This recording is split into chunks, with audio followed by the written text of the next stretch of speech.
Hello, my first graders. Today I'm going to show you another modeled writing. And today I decided I want to write to someone important. I haven't showed you that example yet.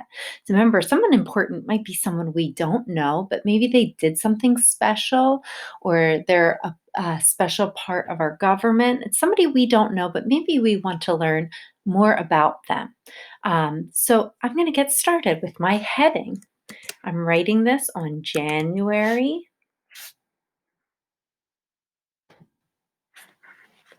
21st, 2021.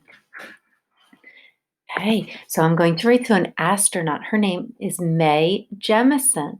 So I'm going to say dear, and I start with a capital letter in the word dear, and I'm going to call her Ms.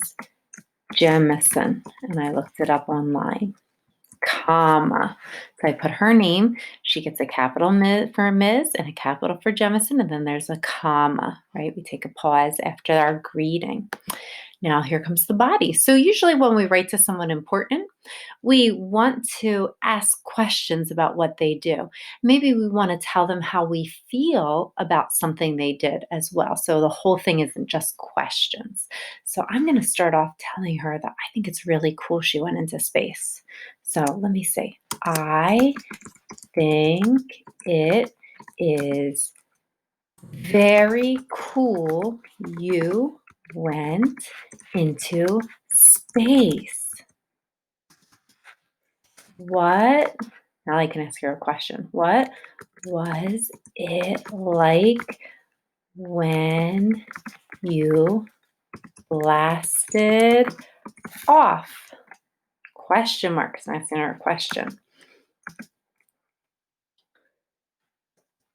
I think it might have made me feel sick.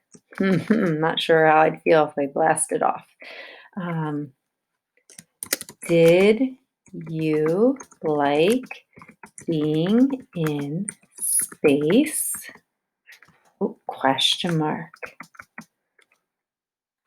Was it neat to see the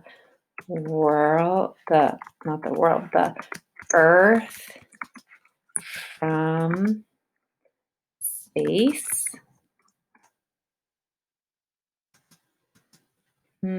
Okay, let me see what I have so far. I think it is very cool you went into space, period. What was it like when you blasted off? Question mark. I think it might have made me feel sick, period. Did you like being in space? Question. Was it neat to see the Earth from space? Question.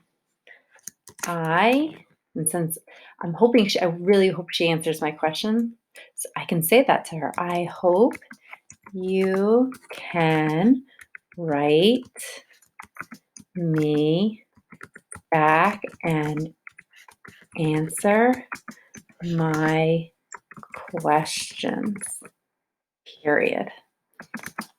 Okay, so I have way more than 3 sentences to her. Remember, questions also, they count as sentences. Questions are sentences. Okay, so I wrote many sentences. So I think I'm done the body of my letter. So I'm going to go down to my closing. Now, I don't know Ms. Jemison. So remember, when I don't know her, let me go to my next page. I wouldn't use the word love because I don't know her, or see you soon because I know I'm not going to see her. She's not my student or my friend. So that leaves me with either from or sincerely. I'm going to say sincerely because sincerely sounds a little more formal. So I'm going to write sincerely. And then since that's a tricky word, I have it on the next page to help me with spelling. All right, sincerely, and see, look, it's spelled wrong. So I can go here, right? And I look at my page, I see how it's spelled, and then I can go back here and fix it, right? So remember, spelling doesn't have to be perfect, but when we have it on the next page, that's why it's good to go back and forth. So I have my closing, sincerely, and now I would put my name. So I can either put Catherine, right, which is my regular name, or I'm going to put Mrs. Bell because she doesn't know me. So I'm going to put my name, Mrs. Bell. All right. So that is my friendly letter to someone important. Okay. So make sure when you're finished your friendly letter, and you do not have to write to someone important unless you want to. Maybe there's a actor that you really like or that you'd want to write to. When you're finished, make sure you go back and check. You can watch our video on how to check your work.